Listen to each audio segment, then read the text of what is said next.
Bienvenue à vous pour cette nouvelle leçon de grammaire CM1 CM2, une leçon qui traite des propositions subordonnées. Allons-y.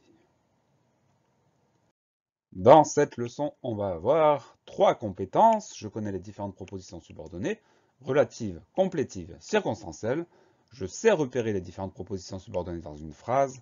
Et enfin, je sais compléter un GN avec une proposition subordonnée relative. La proposition subordonnée relative apporte une information supplémentaire sur le nom. Elle fait partie du GN, on peut la supprimer. Donc la première proposition subordonnée, qu'on appelle relative, elle est attachée à un nom, elle est inclue dans le GN. Comme c'est une proposition, elle contient au moins un verbe conjugué. Ça a l'air un petit peu abstrait, on va voir quelques exemples. Un homme qui court très vite. Qui court très vite, c'est une proposition subordonnée qui est attachée au mot homme. Donc, proposition subordonnée relative. On le sait parce qu'on a un pronom relatif. Qui, c'est un pronom relatif. Et c'est le premier mot de cette proposition subordonnée relative. Autre exemple, l'endroit où j'ai acheté ma voiture. On a le nom endroit. Et la proposition subordonnée relative est attachée à ce nom. C'est-à-dire qu'elle apporte une information sur ce nom où j'ai acheté ma voiture. La leçon que je t'ai prêtée. Le nom leçon est complété par que je t'ai prêté, proposition subordonnée relative.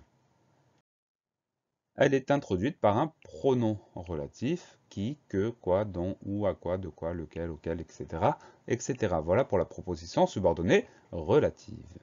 Ah non. Encore un ou deux exemples. L'ami dont je t'ai parlé, le dont, qui introduit cette proposition subordonnée relative, est un pronom relatif. Le bus qui mène à la plage, le qui, est un pronom relatif, c'est un pronom qui renvoie au bus.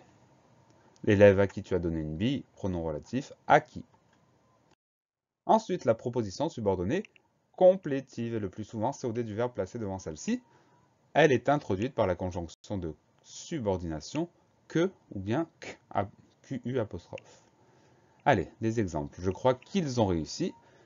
Je crois quoi? Qu'ils ont réussi. Donc proposition subordonnée complétive. Dans le mot complétive, on retrouve le mot complément. Donc proposition subordonnée complément d'objet direct. La proposition subordonnée circonstancielle joue le rôle de complément circonstanciel. Elle est introduite par une conjonction de subordination, comme lorsque, quand, parce que. Elle peut indiquer le temps, la cause, la condition. Donc de la même façon, c'est une proposition subordonnée qui joue le rôle de complément circonstanciel. C'est pour ça qu'on l'appelle proposition subordonnée circonstancielle. Exemple.